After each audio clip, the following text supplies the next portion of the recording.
Welcome back to the Kentucky Reptile Zoo Venom Extraction video. So the snake you're seeing in front of you is going to be called the Malayan Krait, Bungarus candidus, also known as the blue krait, though typically you'll hear us refer to them as Malayans. So I want to explain the kind of process you're seeing first, and then I'll get into some of the cool facts and interesting things that make this snake unique, which I promise you, there is a lot. But first, let's see what you're looking at.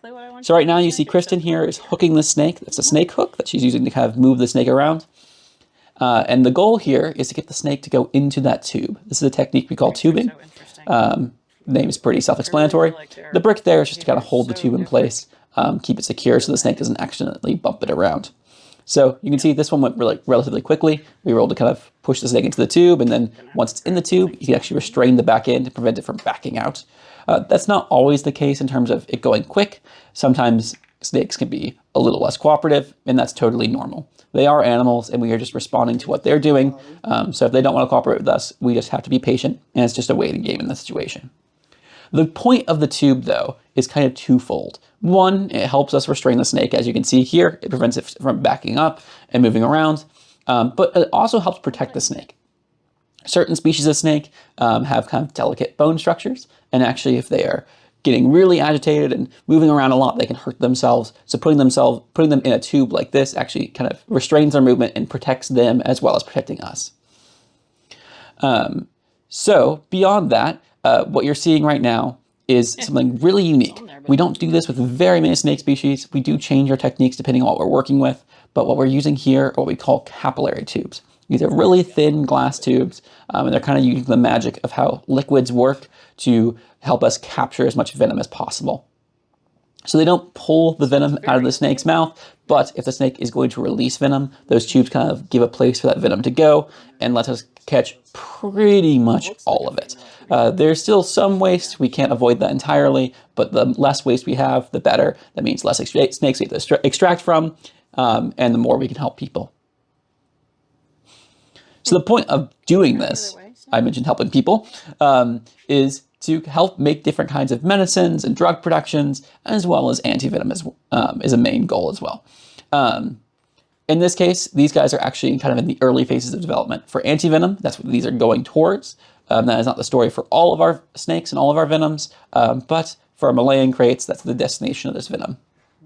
We will actually, after this process, try and put all of them together, and then we will freeze it really, really, really cold, and then dehydrate it. And that's actually the form the venom will be sold in later.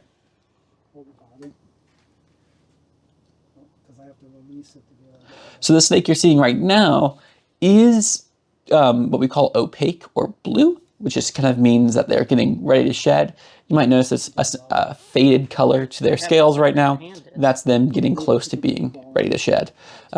During this time, oftentimes their eyes will cloud up as the scale on their eye loosens and gets some liquid underneath. It gets a little complicated. But regardless, during that time, they can be a little bit more defensive because they can't always tell exactly what's going on. If you can imagine wearing a blindfold, walking around outside, you'd be a little bit more responsive to, every sound and movement that happens around you. Snakes are the exact same way. They're not totally blind though. They do see to some extent.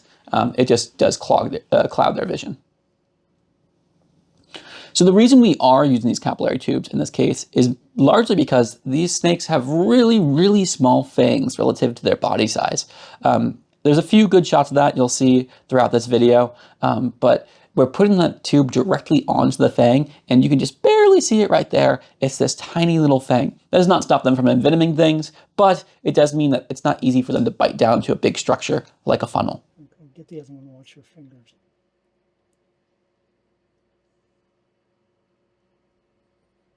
You might be able to get that without even putting that in there. Mm-hmm. You did. This snake here did give significantly more venom. A whole lot. That's good enough. The amount of venom a snake gives really is not easy to track or predict because it can vary by a lot of different factors. So for one, it could just be the individual. Maybe you have one certain snake, let's call him George, and George just really likes to give a lot of venom. That is just how that snake functions, and that's how his individual personality is. Sometimes it can be based on threat assessment. If a snake is really nervous or really agitated, they might give more venom. That's not always true. It could also be because of some type of confusion with food. If they think they're eating something, they're more likely to release venom as well. Venom is designed to be used on their food. It is secondarily used as a defense mechanism, but mainly it's for them to eat. So oftentimes snakes don't want to waste their venom. If they can avoid kind of putting venom in literally everything, that's good for them because it takes a lot of energy to produce. And so they're not just going to go willy-nilly biting and envenoming everything around them. Because of that, sometimes you have snakes that actually don't give venom. We call this a dry bite. This can happen in the wild. This can happen in captivity. It kind of happened on the very first snake you saw in this video, where their first fang just did not release any venom. And if that happens, that is totally okay with us. We're a little bummed out because we want to get everything we can, but we can't push a snake to give more than it wants to. There's no snake in the world that wants to bite you. You may also notice Jim doing some very, very slight movements with his hands, kind of on the back of the snake's head, while Kristen is putting the tubes on there. That is not squeezing venom out, like I just said. We can't force venom out of a snake, but that is kind of massaging those glands and kind of keeping them open. If they are going to release venom, we find that this makes them, or gets them to release it just a little bit more. So there you go. There's a really good example of Jim just kind of lightly pressing on the back of their skull, or on their venom glands on their skull, and kind of helping those glands stay open. So besides their fangs, what makes kraits really unique is largely their diets, actually. Kraits are what we call ophiophagus. So they're these nocturnal predators. They're out actively searching for food. And what they're looking for the most part, is going to be other snakes. They largely eat other snakes in the wild, though they are opportunistic. They'll also eat things like lizards and small rodents or even fish as well. But we found in the wild that the main source of food is going to be snakes. That being said, in captivity, they get along just fine eating rodents. We mainly are feeding them frozen rodents, and they are more than happy to eat that, and we've seen no decline in health or negative health effects from doing that. Just because a snake does eat mainly snakes in the wild does not mean they cannot switch to something else. So this is true of pretty much all the snakes we have at the zoo.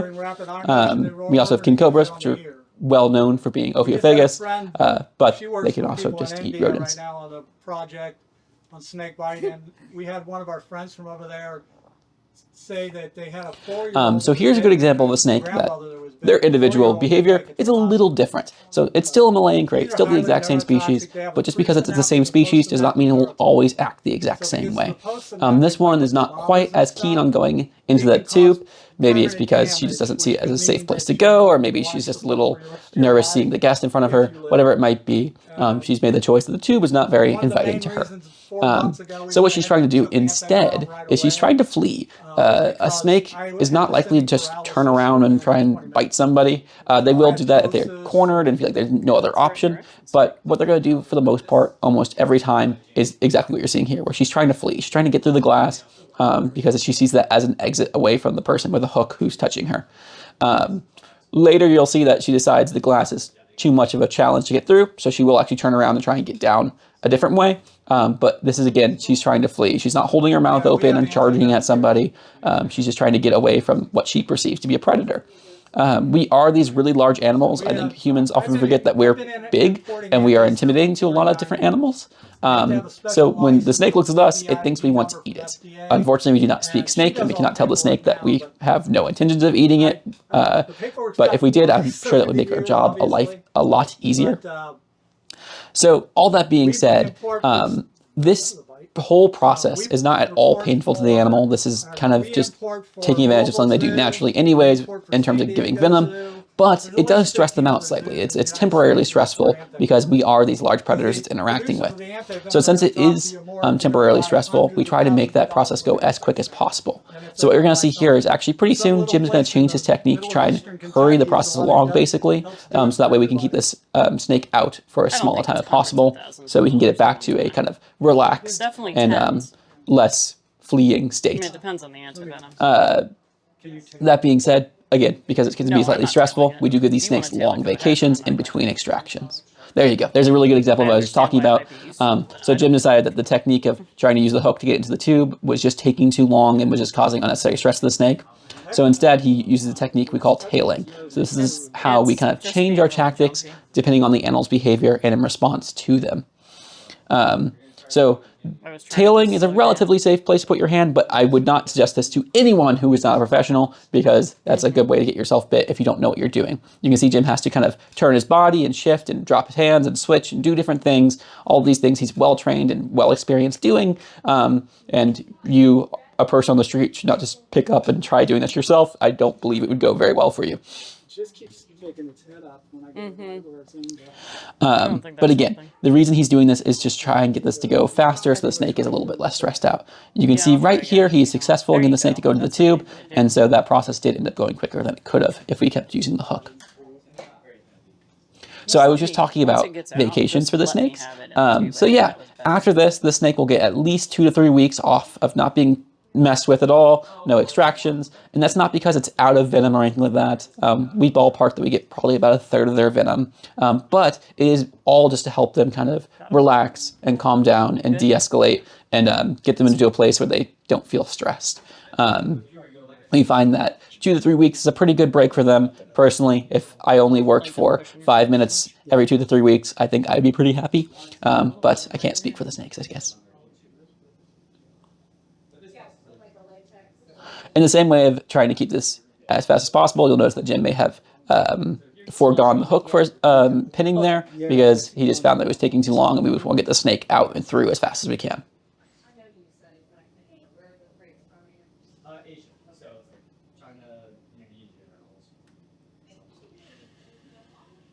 It went up a little more. Yeah, a little bit.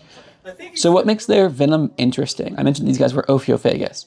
What makes these venom interesting is it's highly neurotoxic. Now, in a lot of their prey, it's going to activate really quickly and you're going to see effects not immediately, but very fast. That's not always the case when you're trying to translate that to people.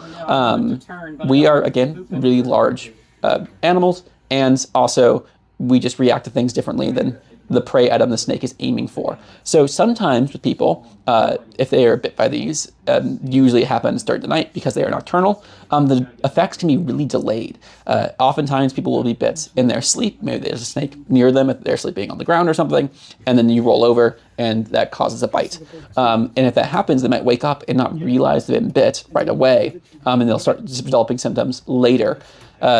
This is not the case for pretty much anything you're finding here in the United States, but these guys do have this interesting kind of delayed reaction that can happen. You can also have a quicker reaction. People have different reactions to different things. Your bodies are all different, and it can cause different reactions, but for the most part, these guys are interesting because of that delayed reaction. And I mentioned they're neurotoxic.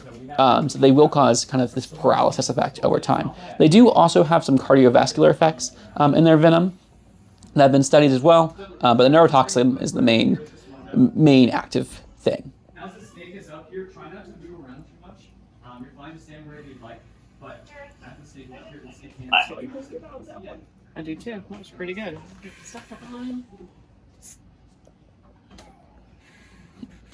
So I was just telling you, because Working with these guys is also one of the few opportunities where you really get to see the inside of a snake's mouth really, really well. And you can notice a couple different cool anatomy features. So for example, snakes do not have a fused bottom jaw, so you can actually see how his bottom jaw, both the left and right, can move independently.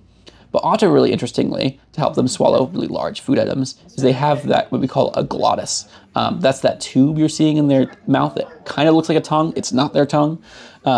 But instead it's this tube, or like basically it's a snorkel that allows them to breathe while they're swallowing really large food items.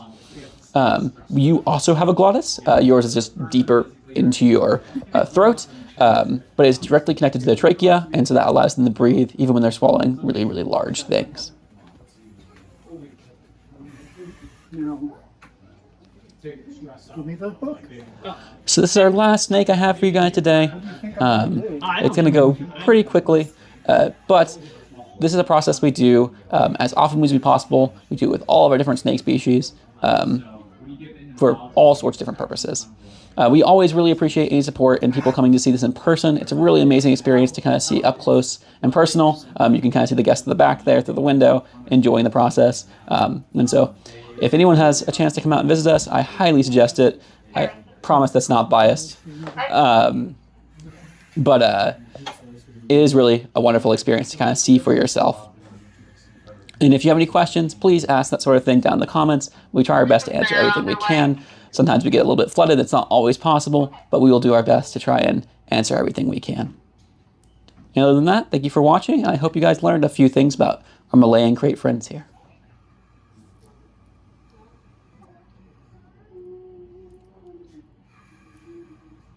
That's all. Okay. Yep. Next one. Just be real careful, hon.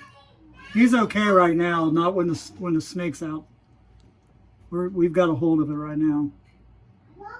That's it. Thank you for watching. Remember to like and subscribe for more KRZ videos, and don't forget to hit the bell so you know when it's happening. Follow us on social media at KY Reptile Zoo for more scaly content. Lastly, come visit us in Slade, Kentucky, and check out our website at kyreptilezoo.com for merch and booking programs. See ya!